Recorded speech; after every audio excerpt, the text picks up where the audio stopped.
வணக்கம் நண்பர்களே. திமுக கூட்டணியை கவிழ்த்துவிட்ட கூட்டணி கட்சிகள். அண்ணன் எப்போ வருவார், திண்ணை எப்போ காலியாகும் என்ற கதையாய் இருக்கிறது திமுக கூட்டணியின் தற்போதைய நிலைமை. தேர்தல் திருவிழா களை கட்ட தொடங்கிவிட்டாலும் திமுகவின் உடன்பிறப்புகள் மட்டும்தான் தெரு தெருவா சைக்கிள் மிதித்து கொண்டிருக்கிறாங்க. கூட்டணி கட்சிகளோ எங்கள் தொகுதிக்கு மட்டும் நாங்கள் வருகிறோம், மற்ற இடத்திற்கு நீங்கள் பார்த்துக்கோங்க என எஸ்கேப் மோடுக்கு மாறியிருப்பதால தான் அறிவாலயத்தை அப்செட் ஆக்கியிருக்கு.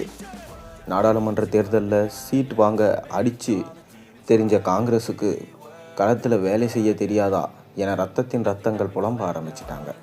28 இடங்களை பிடிவாதமாக பேசி வாங்கிய சத்தியமூர்த்தி பவன் சிப்பாய்கள் தங்களுக்கு ஒதுக்கப்பட்ட தொகுதிகளில் மட்டும் கொடியை தூக்குறாங்க. ஆனால் பக்கத்து தொகுதியில் இருக்கும் திமுக வேட்பாளர்களுக்காக ஒரு துண்டு பிரசுரம் கூட விநியோகிக்க காணும்.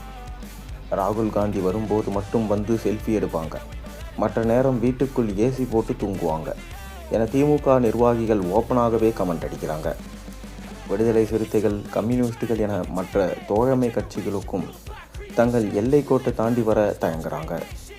எங்கள் வேட்பாளர் நிற்கிற இடத்துல ஓட்டு கேட்டால் போதும் என்கின்ற மனநிலைக்கு கூட்டணிகள் ஒருவித இறுக்கத்தை உருவாக்கியிருக்கு. மொத்தமாக 234 தொகுதிகளையும் ஜெயிக்க வேண்டும் என ஸ்டாலின் வியூகம் வகுத்து கொண்டிருக்க, கூட்டணி கட்சிகளோ தனித்தீவு கணக்காக செயல்படுவது பின்னடைவாக பார்க்கப்படுகிறது. இந்த மந்தமான சூழலில் அதிரடி காட்டி வருவது தேமுதிக தான். கூட்டணியில் 10 இடங்களை வாங்கினாலும் பிரேமலதா விஜயகாந்த் மேற்கொள்ளும் பிரச்சாரம் திமுகவினரிடையே ஆச்சரியப்பட வச்சிருக்கு. தன்னுடைய கட்சி வேட்பாளர்களுக்காக மட்டுமல்லாமல் திமுக வேட்பாளர்கள் நிற்கும் இடங்களிலும் ஸ்டாலின் தான் மீண்டும் முதல்வர் என பிரேமலதா முழங்குவது உடன்பிறப்புகளுக்கு உற்சாகத்தை கொடுத்திருக்கு. கேப்டன் மறைவுக்கு பிறகு தேமுதிகவின் ஒற்றை நம்பிக்கையாக உருவெடுத்திருக்கும் பிரேமலதா விஜயகாந்த் இப்போது கூட்டணி கணக்குகளையும் தாண்டி ஒரு தேர்ந்த அரசியல் தலைவராக தன்னை நிலைநிறுத்தி கொண்டிருக்கிறார். திமுக கூட்டணியில் இணைந்த கையோடு அம்பத்தூர் முதல் தெற்கத்தி சீமை வரை சூறாவளி பயணம் மேற்கொண்டு வருகிறார். கேப்டன் வகையில் என அவர் பேச தொடங்கினாலே தொண்டர்கள் மத்தியில் விசில் பறக்கிறது. பிரேமலதாவின் கம்பீரமான குரலும் சுருக்கமான அதே சமயம் சுளீரென பேச்சும் இந்த முறை தேர்தல் களத்தில் தேமுதிகவின் வாக்கு வங்கியை தீர்மானிக்கும் சக்தியாக மாறியிருக்கு.